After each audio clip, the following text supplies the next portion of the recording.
Yeah, and all of you can exit from Nearport.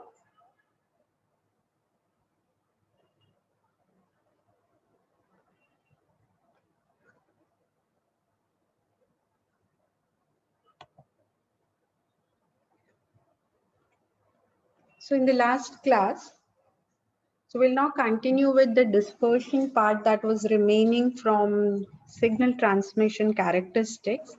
So in the last class, what we have done was we have started with the dispersion, intermodal and intramodal and polarization mode. We'll be taking each one in detail. So under intramodal, it is material dispersion and the waveguide dispersion. So what basically I covered in the last class was the dispersion is nothing but an optical pulse broadening, and hence degradation in information is there. So material dispersion, it basically this material both intermodal and intramodal dispersion occur because different part of your different packets of your information reach your destination at a different time. In intramodal, it is because of a different path length. When it comes to intramodal, which is because of material and waveguide, it is your spectral width. That is, the every input that you are getting is not a pure input, but has other frequencies other than the required frequency. And hence, what is happening is there is a change in the property of a material, which results in giving a different refractive index, and hence different velocity is the reason why your different packets reach your destination at a different time. Now, when it comes to waveguide dispersion, it is the waveguiding characteristics of your medium changes, and hence your different packets reach your destination at a different time. Now, when it comes to mode propagation dispersion, it is polarization. It's not propagation, it's polarization dispersion is the both for say X polarization, the X component of your signal travels at a different velocity and the Y component travels at a different velocity. And hence at a destination, the part of a different part of a signal, the X and the Y component reach your destination at a different time, resulting in the pulse broadening. So this was an introduction that I gave you. Then along with that, we also saw that what will be an impact of your pulse broadening is your bandwidth, which is defined by 1 by 2 tau, where 2 tau defines the distance between your two pulses. So if the pulses broaden, what happens is initially, say from this point to this point, it is 2 tau. Your bandwidth for your system is 1 by 2 tau. But in this case, what is happening is there is an overlapping. So 1 by 2 tau cannot be, you need to actually reduce your data rate so that the pulse fits in this gap where there is no spreading, and hence limits your bandwidth. So because of this spreading, there is an intersymbol interference and increase in the errors because of this intersymbol interference, and that reduces your or impacts your signal to noise ratio.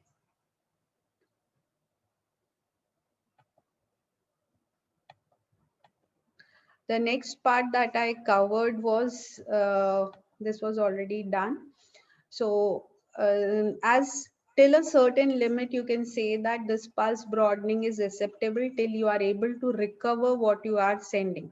The moment it becomes indistinguishable, that is a point that will limit your bandwidth, and we need to see that we should be able to achieve our good signal to noise ratio with a large bandwidth and minimum errors. So as I told you, the main reason for dispersion is different packets reach of your information reach your destination at a different time. That could be because of a varying velocity, different path length, or it could be with the change in the different velocity for the different components of your information. Now coming to the first part, that is there are two, as I told you, there are two type of dispersion. One is chromatic or intramodal, and this is more predominant in a single mode fiber. Now, why does this happen? As I told you, is your source is expected to be a coherent source. Coherent source means if I say this is a source at 1300 nanometer, that means the wavelength is expected to be only 1330 nanometers, whatever we have fixed it. But what happens is, along with that, there are more wavelengths associated because the sources are not pure, or there is a spectral width. Lasers have a very small line width of your source. LEDs have a broader line width. And because of which, what happens is, as you can see, is as the wavelength is changing, there could be a change in the refractive index. And as the refractive index is not uniform for all the wavelengths traveling, there is a different velocity that the system offers for the signal at a different wavelength. And this results in the increasing dispersion with the changing refractive index for the changing wavelengths. And this dispersion, the unit of this dispersion is picosecond per nanometer per kilometer. Although it is of the form of T, if I write about the dimensions, it is uh, time, and this is length and length. But the units that are, because of the values that we get, it has been fixed to picoseconds per nanometer kilometer. Okay.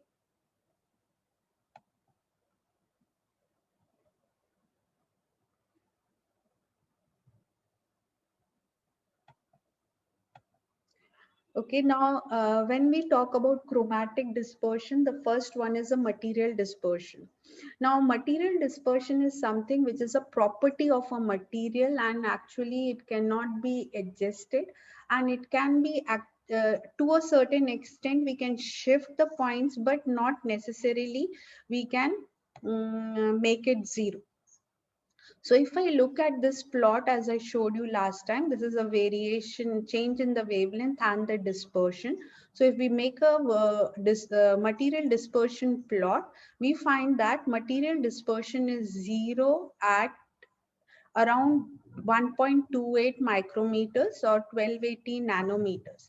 So that is called as a zero material dispersion point. But if we talk about the total dispersion, or basically why did we choose, the question that can be asked to you is to justify, although your zero material dispersion point is at 1.28, but why 1.31 is used as a window of minimum dispersion for optical communication? The answer is that the total intramodal dispersion is because of material dispersion and the waveguide dispersion.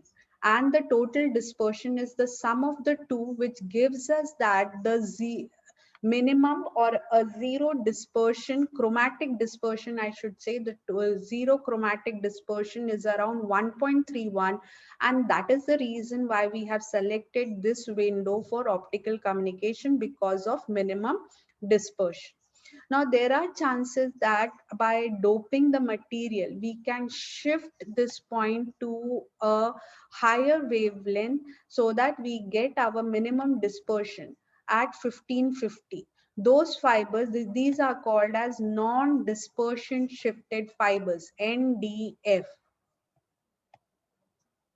If you want a break, you can tell me, because I assume that the activity itself was not taking too much of your or was tiring. But if you say if you want a break, I can give you for 5 minutes, or else we can continue. What do you say? Do you Ma'am, want a, break. you want a break? Yes. Okay, okay.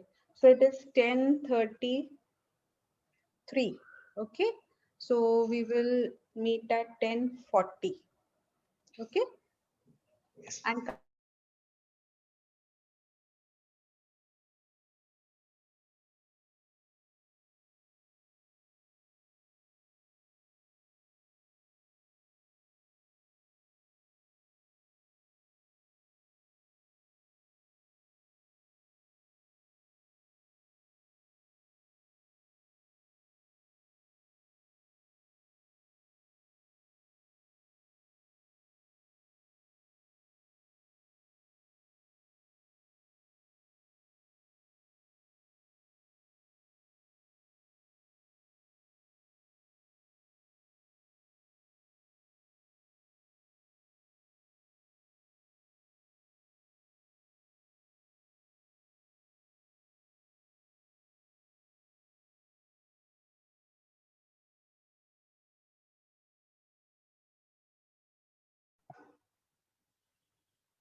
Are you there? Should I start?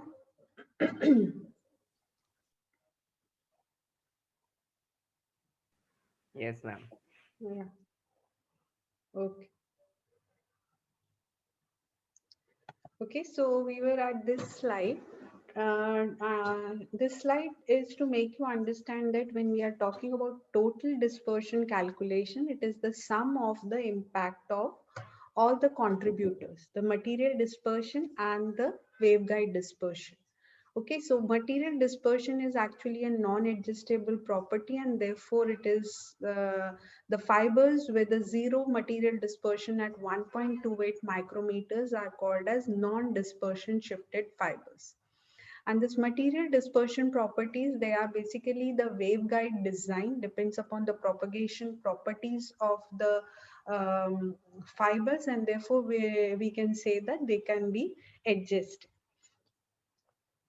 And you can see also one more important thing that is visible from this is for certain values, say till 1.8, what is happening is your material dispersion is negative, and this waveguide dispersion is also, it's always negative. The waveguide dispersion is always negative. The material dispersion is negative till 1.28, and beyond that it becomes positive. And therefore, as it becomes positive, the sum at this particular point, the material dispersion is compensated by the waveguide dispersion, and hence you get a zero dispersion point.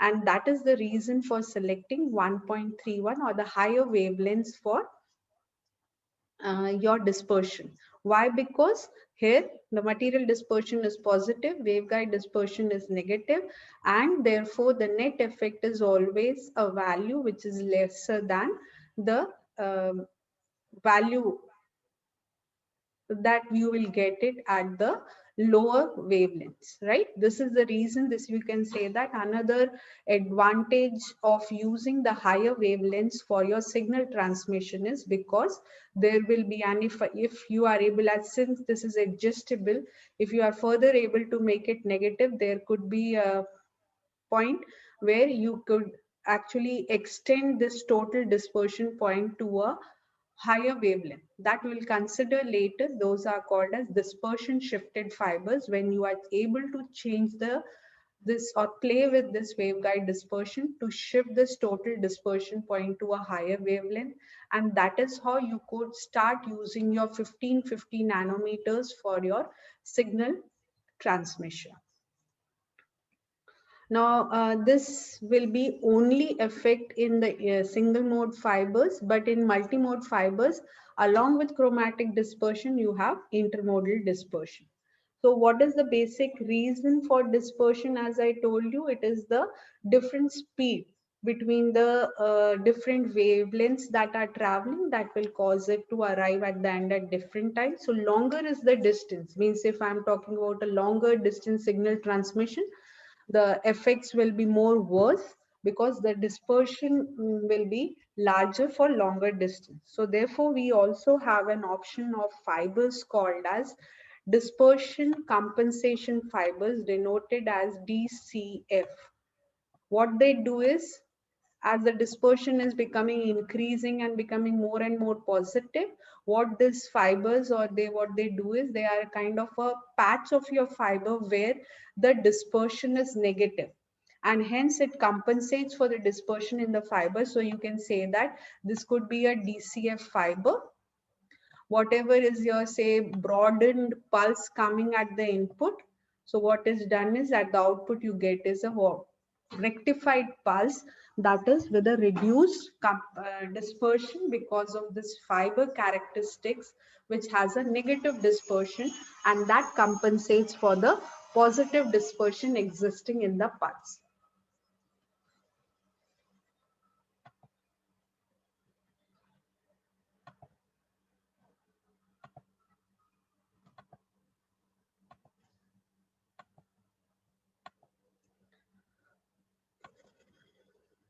So this is covered. Then also I covered about the comparison of step index fiber and the graded index fiber. So in step index fiber, the kind of dispersion is intermodal because of different path length, and that results in a large degradation or the large pulse broadening. But when it comes to a graded index fiber, because of a varying refractive index from the in the core, different path lengths have a different velocity, and hence you can see the impact is for the same path length, there is a large pulse broadening in step index fibers. Compared to that, there is less broadening and less attenuation also, you can say, in a graded index fiber. Whereas when you compare both, with the single mode step index fiber, the dispersion is very less for the same fiber length. The reason being that there is no intermodal dispersion because there is only one mode traveling through it. And that is the reason you get a good quality of pulse, and the only dispersion that is existing is intramodal. Here it is actually inter and intra both are existing, but inter is so large as compared to intra that we neglect while calculating the total dispersion. We do not take into consideration the intramodal dispersion. So the total contributor or the major contributor for multimode fibers, it is intermodal, and for the single mode, it is only intramodal. Now, very important point about a fiber is we define, because this dispersion is limiting your where you should have a compensation.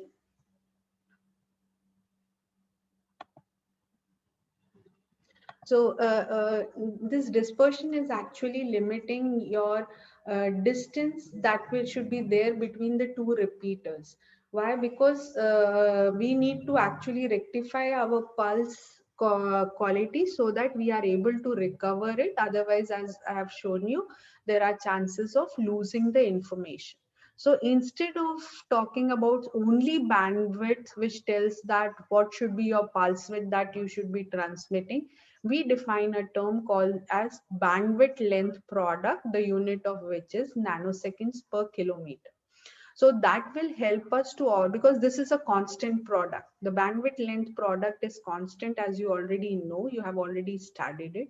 So we use the same parameter while dealing with what should be what bandwidth we will get for what length. In case there is an option, we have a very good quality of a fiber, definitely the bandwidth length product will be higher. So for every fiber, we have you can say in the data sheet, your bandwidth length product is given. So 20 megahertz per kilometer. So pulse broadening is in nanoseconds per kilometer. The unit of bandwidth length product is in hertz kilometer. So it is 20 megahertz kilometer for a multimode step index fiber, 1 gigahertz kilometer for a multimode graded index fiber, and 100 gigahertz. As you can clearly see, the difference between this is just because of the dispersion is higher in the step index fiber, comparatively lower in a multimode graded index fiber. Therefore, this term of bandwidth length product has increased, and it has further increased for a single mode step index fiber. Now, first we have to derive or how to calculate chromatic dispersion is our first objective. So what is the starting point of a chromatic dispersion? It is the finite spectral width of your source. So what is happening is we have two sources, as already told to you, the LED and the lasers. LED, this spectral width is line width is very small, and sorry, laser, this line width is very small compared to an LED. This also is visible when we talk about the power. The power in a laser, because of the small spectral width, is higher. So this simply shows you that how originally what you have studied about optical communication and digital communication, it is the carrier is an analog and a single frequency, whereas in this case, it's the optical pulses, and they get modulated based on your modulating signal, and they get converted into a output pulse. So here the ones, because the signal that you are transmitting is a digital information. So it is zeros and ones are being transmitted. One is also a presence of a pulse, and zero is an absence of a pulse. That is how your information is transmitted, and that is how it is different from your methods of analog and the digital communication. So this just gives you about, as I talked about, the larger dispersion existing, in which particular case wherever your line width is larger. So for an LED, the dispersions will be higher. And as I told you earlier, that they cannot be used for long distance because the dispersion is higher. You cannot afford to have multiple repeaters to rectify your pulse so that it is in a readable form.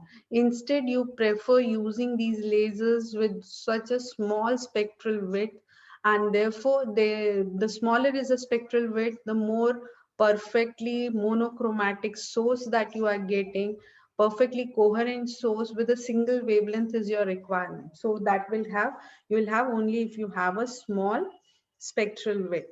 So as already I told you that LEDs are used for small distance communication only. That the reason for it being that they have a large line width and they have a large dispersion. So cannot be used for long distance communication. Lot of research is going on this, developing the lasers or the sources for long distance transmission with minimum dispersion. That will happen only if you have a single wavelength. But if the presence of the other wavelengths along with the source are degrading the material qualities, the waveguiding characteristics, and hence contributing to material dispersion and the waveguide dispersion. So that can be avoided. How we can, you, if we are asked a question that how can the dispersion be reduced, it is by selecting or using a perfectly monochromatic source or highly coherent source that will help you to always reduce your chromatic dispersion. Chromatic is nothing but intramodal dispersion.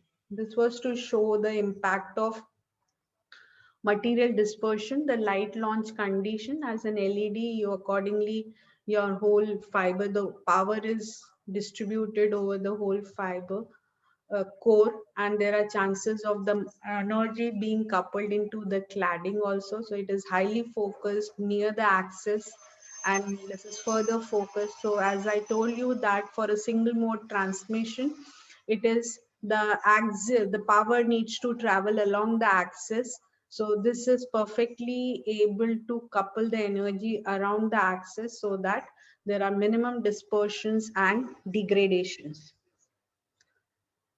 So this is just a comparison to tell you the difference between the how original system where your carrier was getting your modulating signal information was getting superimposed on your carrier, where your digital pulses are fixed inside the optical, in an optical system, and being sent at the frequency of light that you are using.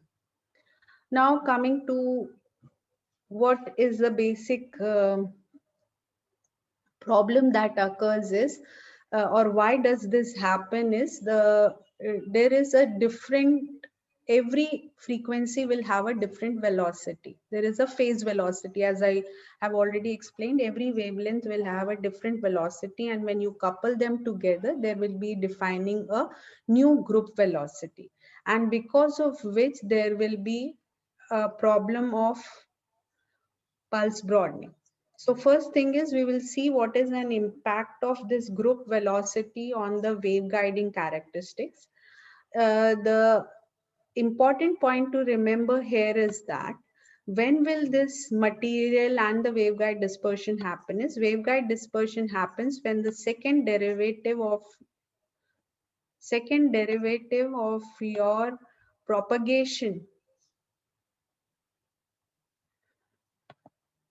constant, that is waveguiding properties, second derivative is not equal to 0.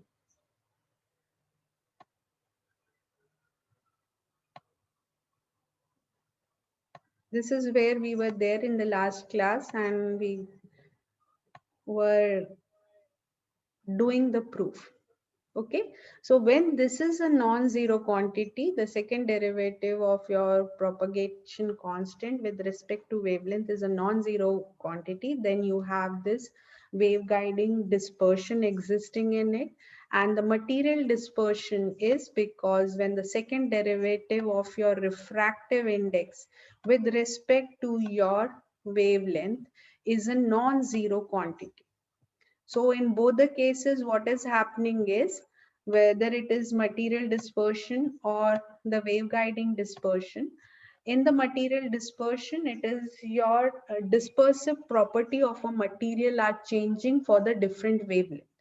That it is not constant and therefore your velocity will change and hence will impact your or result in a dispersion. But when it is the waveguiding characteristics that again depend upon the wavelength being transmitted and it's not a constant, then it results in the waveguide dispersion. So what we were doing at that time was trying to understand how this is going to impact your material dispersion, or what is the relation, or why do we say that.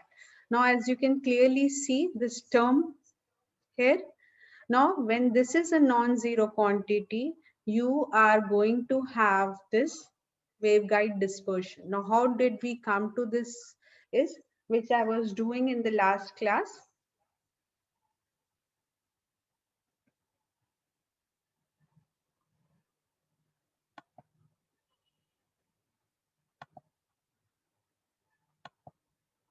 Yeah.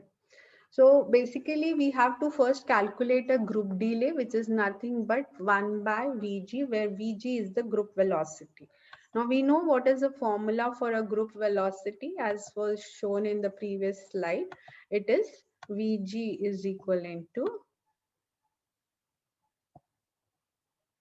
del omega by del beta.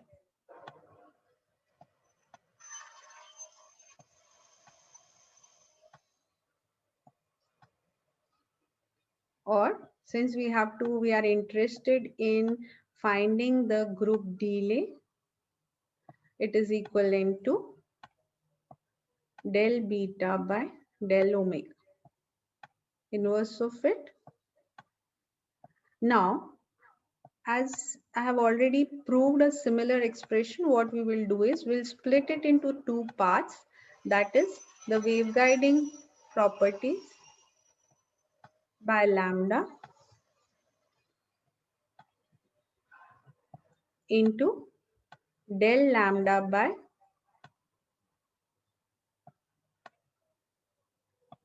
del omega.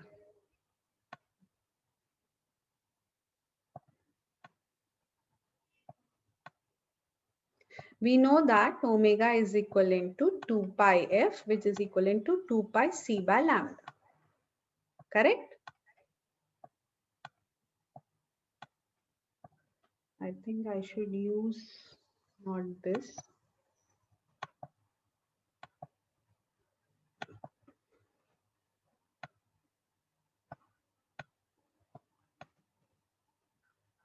Okay. So what is your del omega by del lambda? Can anyone tell me, unmute and tell me what is the partial differentiation of this? What is the value? Yes. 2 pi c, all are constant. I have to partially differentiate with respect to the wavelength. What it is? You can unmute and tell me.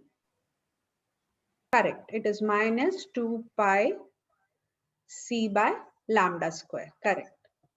Very good. Okay. So what we will do is, since we know that beta is, in this case, what we are assuming is beta is the varying quantity.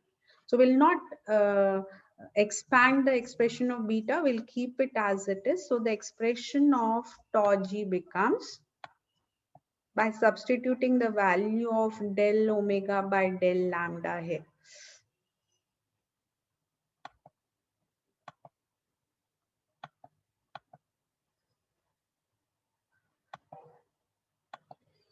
So it becomes del beta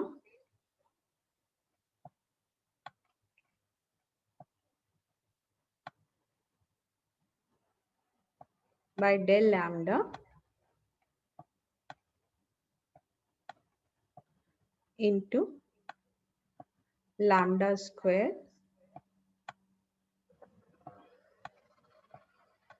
by 2 pi c.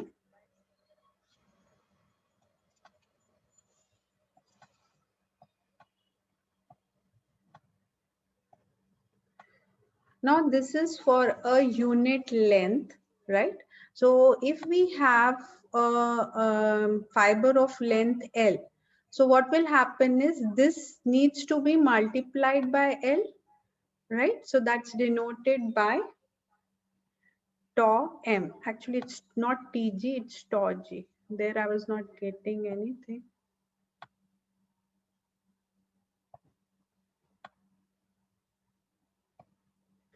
Okay, so this tau g is replaced by tau m for the pulse that we are under consideration, the total time delays that we have, it is L times tau g. Okay. Now, because of this delays, what will happen is over a length of L, there will be a pulse broadening. The pulse broadening is given by, at a particular wavelength, is given by sigma lambda, which is equivalent to del of tau m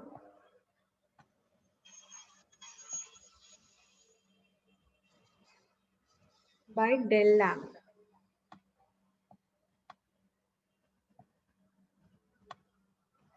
Okay. Into, actually it's the total spreading, I should write it as total spreading. This is equivalent to the line width at wavelength lambda into del tau by del m. Now I know the value of what is del tau by del m, correct? I know the value of tau g. So what I have to do is I have to simply do a derivation, partial derivation of this, initially considering this term as constant and doing a derivative of this, second time taking this as a constant and finding the derivative of this. So following the normal process, what do I get is, it is sigma lambda into, first taking del beta by del lambda constant, the derivative of the second term is, what will be the derivative of the second term? Can anyone tell me? Yes? It's into L. Yeah? Tell me quickly, इसका क्या derivative होगा? Denominator is constant, numerator पे minus 2 lambda square है, and I am taking a derivative with respect to wavelength. क्या आएगा? -2 lambda. Correct. It's minus 2 lambda.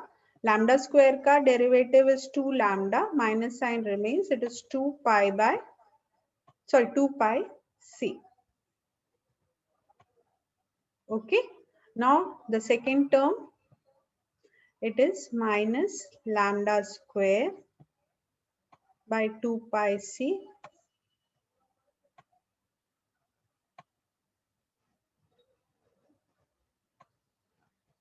into the second derivative of del beta by del lambda.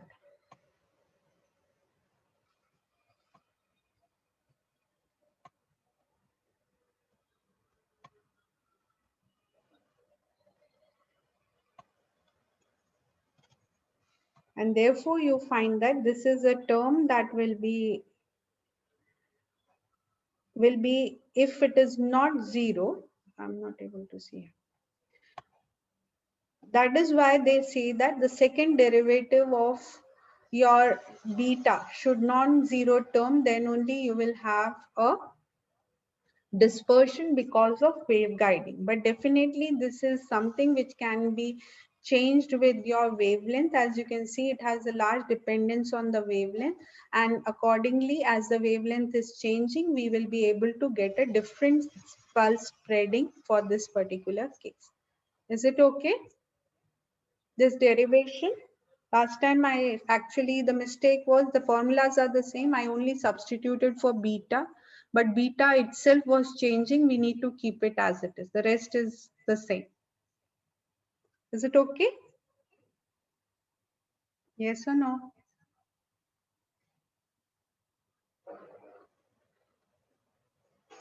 I cannot hear you, nor can I see anything in the chat.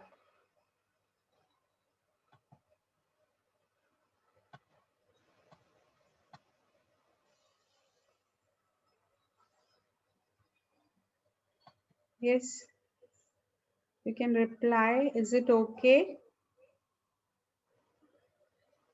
This derivation?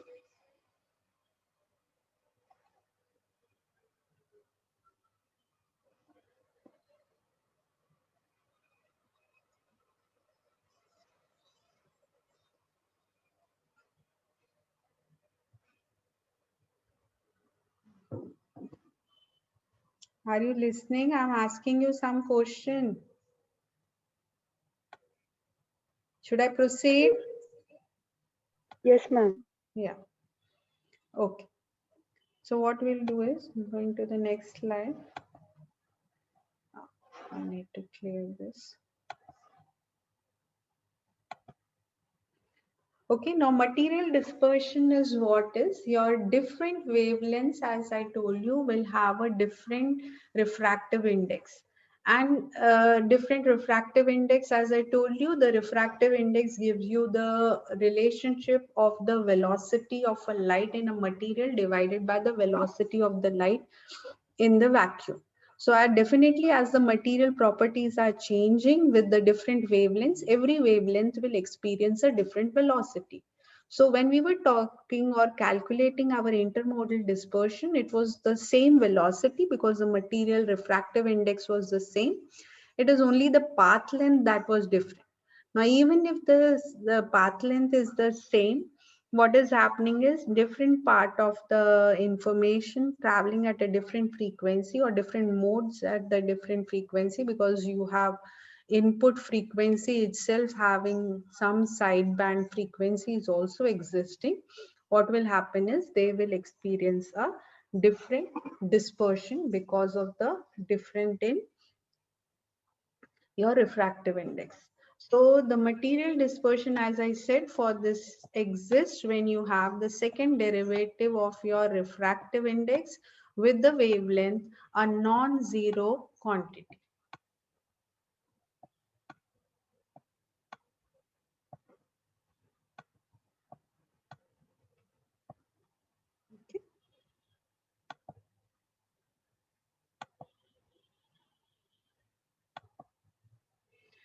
Okay, so as you can see, the refractive index with the wavelength is, as I had already shown, and this is the reason for your material dispersion, the contribution of material dispersion to your chromatic dispersion. And you can see that for your lower wavelengths, this is having a high value of refractive index, and that is reducing for the larger values of the wavelength. So there is a dependence between, for a material dispersion, or relation exists between the refractive index and the wavelength.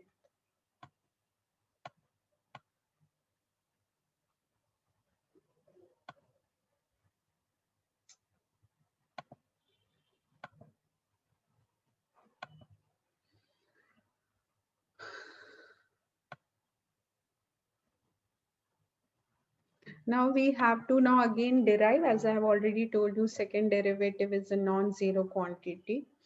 Now, how do we again derive this relationship? We again, the way we have derived that second derivative of your propagation constant with respect to a wavelength should be a non-zero quantity.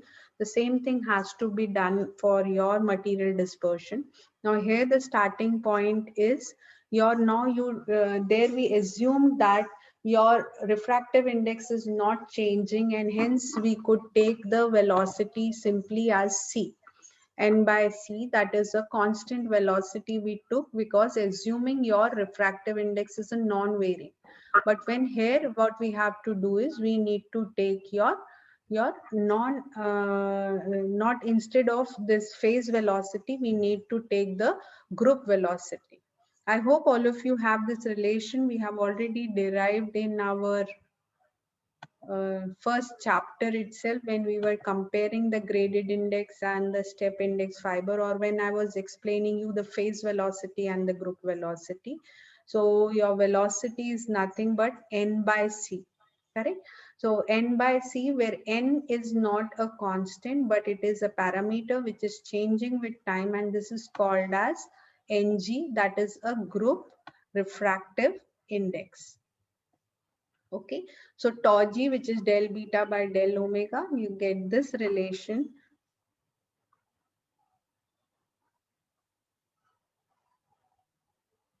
Do I need to prove this or you already have it? Because ये हमने किया था, Vg हमने निकाला. I have done till this point of Vg, which is equivalent to del omega by del beta. Do you remember or do you want me to do it again? It's already there with you. Omega is 2 pi f, that is 2 pi c by lambda, and beta is equivalent to 2 pi by lambda into n. Right, here we need to substitute our beta. Beta will be not, we'll substituting it as 2 pi n by lambda, and omega will be equivalent to 2 pi c by lambda.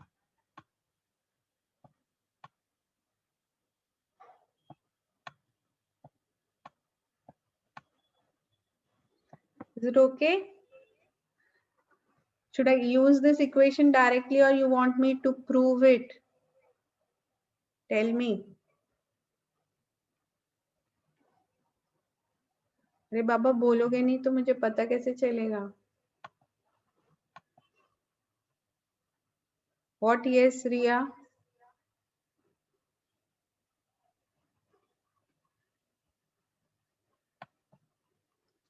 Please quickly reply whenever I ask you a question. At least CR, I expect you to respond if your classmates are not responding.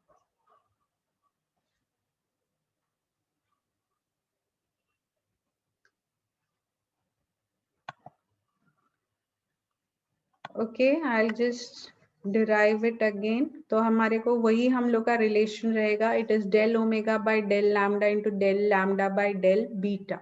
So instead of this, what we will do is we can write it as del omega by del lambda into del lambda by del beta. We'll just calculate it separately and then substitute in the expression of tau g, which is 1 by Vg. So what is my del beta by del lambda? Del beta by del lambda is equivalent to, first, assuming that n is not varying with the wavelength, and second time, we assume that the wavelength is varying because of this two terms existing. So it is equivalent to minus 2 pi n by lambda square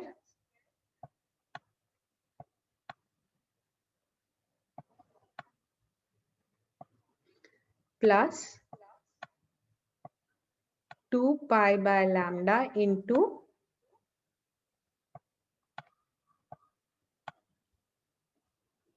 del n by del lambda. Correct? Partial differentiation कर रहे हैं हम लोग. Okay, is it visible? Yes or no?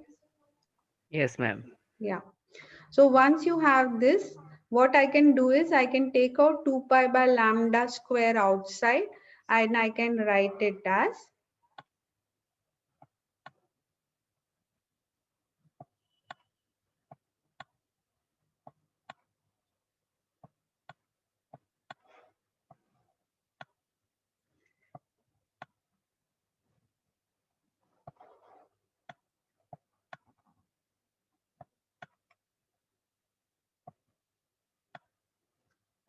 just taking out minus sign common here. What do I get is n minus lambda del n by del lambda.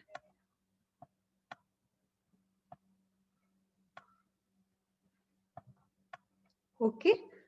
Now what is your del omega by? This is, we have already done in the previous page. It is directly minus 2 pi c by lambda square. That is why I have kept the minus sign outside, because they will get cancelled.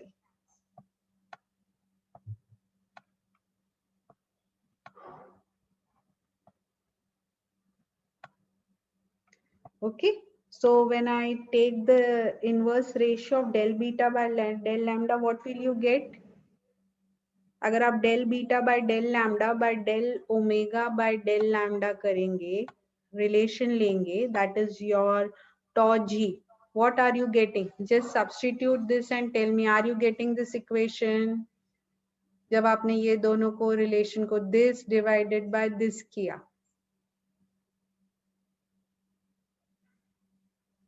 are you getting this?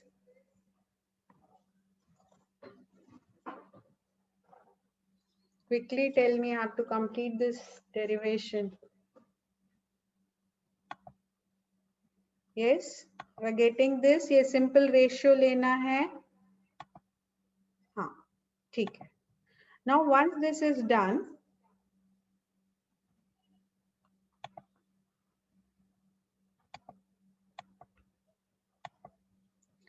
okay. Now what is your pulse delay? कितना होगा over a length of a fiber length? As I told you, simply multiply it by L. Okay, multiplying with L, जैसा हमने पहले किया था. Tau m is a representation for a pulse delay for a fiber of length L. That will be simply, this is per unit length. So we need to multiply it with the length. So simply the tau g into L will give us our relation for tau m. Now finally what we have to derive is the pulse broadening, because that is what is of our concern, because that will help us to understand what is an impact on the bandwidth, and that is how we will be able to. So this is a relation from where did I use it. So we Taylor series is used. So it is sigma lambda del tau m by del lambda. The same relation, the relations or the derivation is not changing whether I'm doing material dispersion or the waveguide dispersion. So what do I get? What do I get? Now let's find out our sigma lambda. What will be my sigma lambda?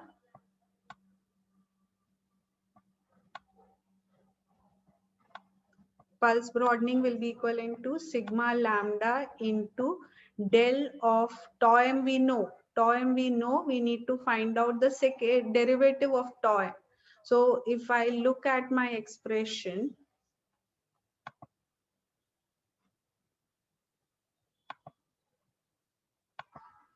if this is my tau m, I have to take a second derivative of it. Just quickly do it and tell me what will you get. This is a term that you need to take a derivative. So L by C, it's a constant. So the first term will become del N1 by del lambda.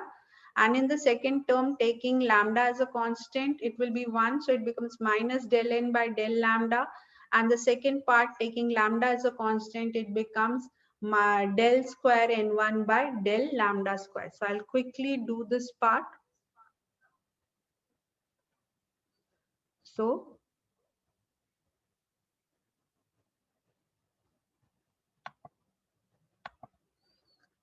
it is, the equation that we have is 1 by C del by del lambda of N1 N, or basically minus lambda del N by del lambda.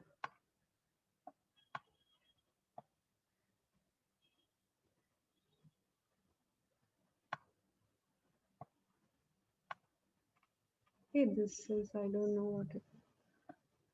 ये अभी हमको second derivative is the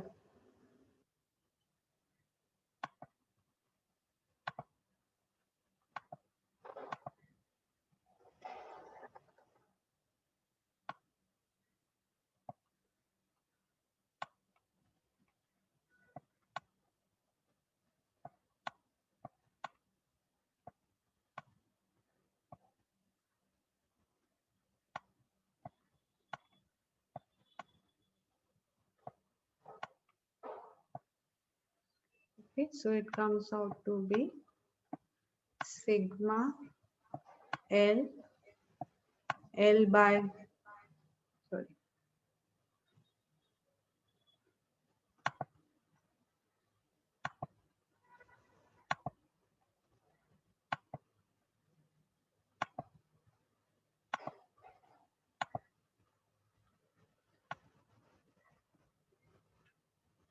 lambda L by C.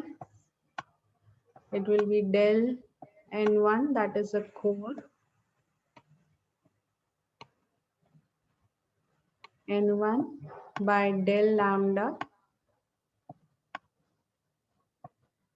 minus del N by del lambda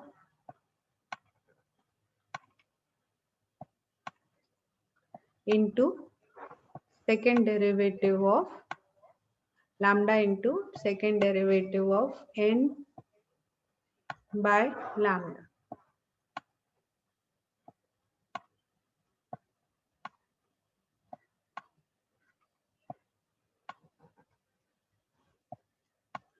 So what happens is these two terms get cancelled. So what remains is only this term. So if we talk about material dispersion, how can I control it? Is the material which has a second derivative of your refractive index with the wavelength, a non-zero quantity will have a considerable impact. So that is what was told to, I told you in the theory that how you can be asked to derive this relation that for a material dispersion, the second derivative of refractive index with the wavelength should be a non-zero quantity. So this is how it is. You need to derive it and show it. Is this proof clear? Is this proof clear? Okay. So last 5 minutes.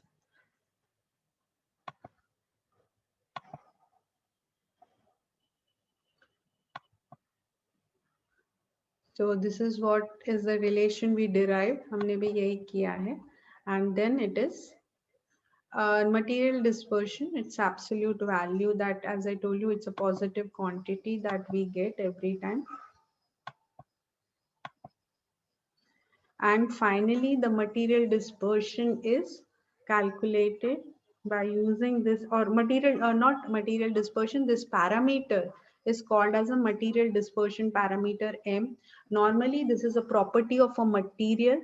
As I have told you in my slides, that the material dispersion is a property of the material that is being used for a fiber. So this comes with the data sheet. The value of the material dispersion corresponds to this relation lambda by C del square N1 by del lambda square. So in case it is already given to you, basically multiplying by sigma lambda will give us the total pulse broadening. So that is how the numericals are asked to you, is this much part, because this is something which will be a part of a data sheet for your given system, and you simply need to multiply by the line width and the length to get your total pulse broadening. So again, as I told you, the units. So in last 5 minutes, I expect all of you to complete this immediately. And we can, because this will help you to understand the concept that we have derived, or use the equation that you have derived. Now in this, one important thing that you have to see, although I said the material dispersion is this parameter, but here for the question itself, they are defining a new variable, correct? Del square N by del lambda square to diya hai, but instead of lambda by C, what he has given is lambda square value. Correct. So when I'm using this material dispersion, I need to see that I already have this value, how I will be using it to calculate my pulse broadening. Pulse broadening क्या है relation हम लोग का? L into sigma lambda into M, where M has its own definition. It is, although the words are used same, but this has its different definition as compared to what we use. So you need to readjust and use it. So quickly do this and let me know.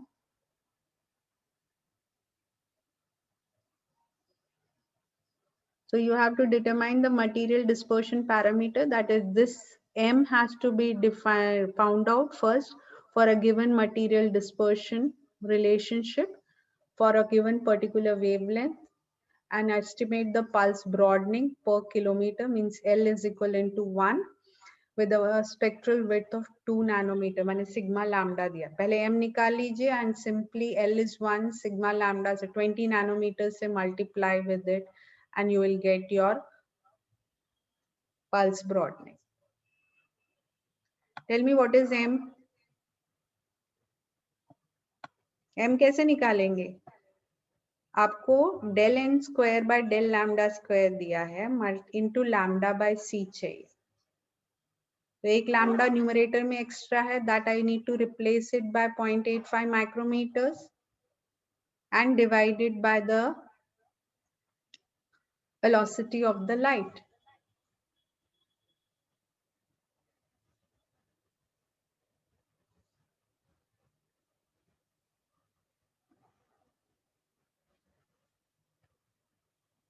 Units clear रखिएगा, अभी फिलहाल आप अपना metre second जो भी आपका आ रहा है आप लिखेंगे, बाद में we will adjust it to picosecond per nanometer kilometre.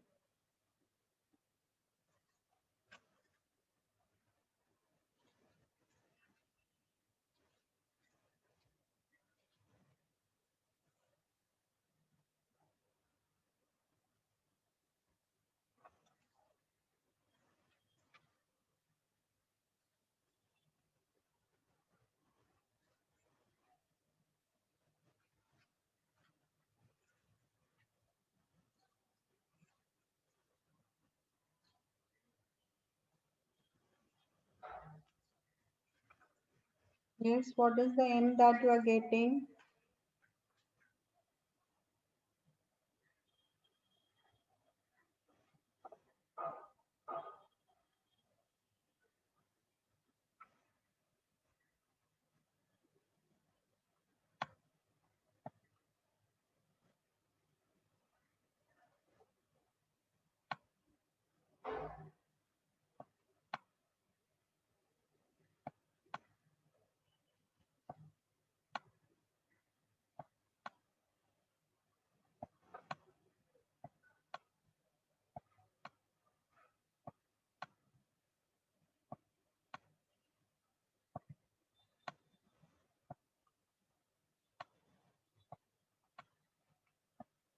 With what I need to multiply to get this term?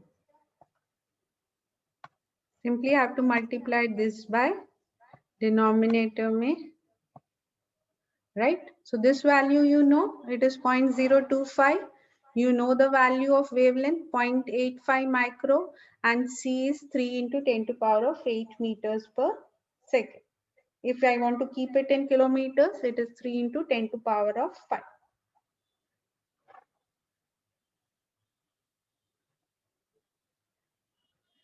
Keep your wavelength in nanometers. So this will convert, if I keep my wavelength in nanometers, it keeps it as unit, and C is in per kilometers per second. The unit comes out to be nanometer kilometer. बताइए quickly substitute करके we are actually exceeded by 1. Okay, no problem Mohit. Thank you for the information. Just मुझे फटाफट बताइए, इसका value पता है ना? सीधा 0.025, it's a unitless quantity. Lambda को हम लोग किस में लेंगे? नैनोमीटर्स. तो 0.85 माइक्रोमीटर्स इज 850 नैनोमीटर्स. सी को हम लोग किलोमीटर्स पर सेकेंड में, that is the only unit I have substituted, that is 3 into 10 to power of 5. बताइए फटाफट.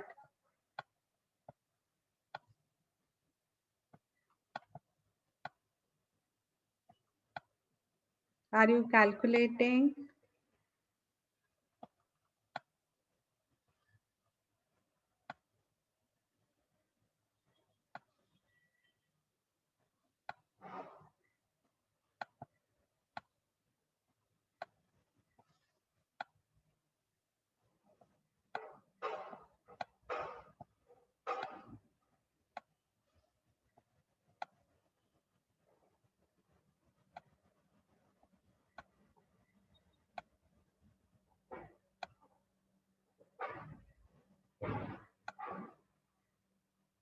करेक्ट। अभी इसको पिको सेकेंड्स में कन्वर्ट करना है तो क्या हो जाएगी वैल्यू? Correct, perfect. आपका 10⁻11 आ रहा है, मल्टीप्लाई विथ 10 करके उसको -12 कर लेंगे तो it becomes picosecond. Perfect, the answer is correct. Now tell me the spectral rate. So the answer is 98.03 picosecond per nanometer per kilometer. Sorry, nanometer kilometer.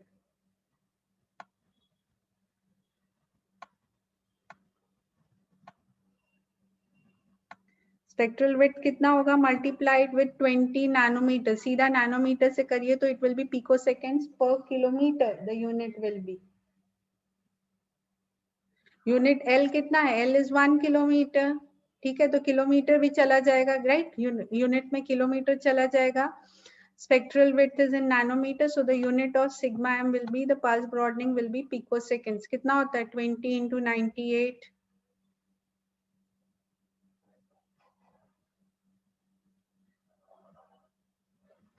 फटाफट बताइए। 1960. 1960. The unit is picoseconds, right? I can make it as 1.96 nanoseconds. Correct? हाँ, correct. The unit is picoseconds or nanoseconds कर लेंगे. And this is for a length of 1 kilometer. Correct? So I can write it as for 1 kilometer. L is equivalent to 1 kilometer. So this is a pulse spreading for 1 kilometer. And if your length pulse link length is say 6 kilometers, so this needs to be multiplied by 6. Okay, please quickly complete this problem, and anyone has any doubt in this problem, let me know.